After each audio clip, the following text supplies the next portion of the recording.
তো ব্রাহ্মণের ছেলে ইনফ্লুয়েন্সার সায়কানন্দ ওসব নাটক ছাড়। সামনে বাংলায় ভোট।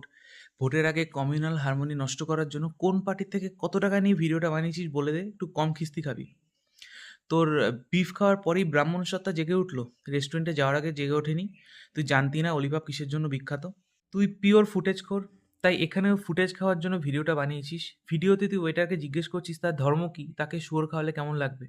আবার ক্যাপশনে সিম্প্যাথি পাওয়ার জন্য জীবনে প্রথমবার গরুকে গোমাতা বললি। পুরোটা স্ক্রিপ্টেড রে, বোঝা যাচ্ছে।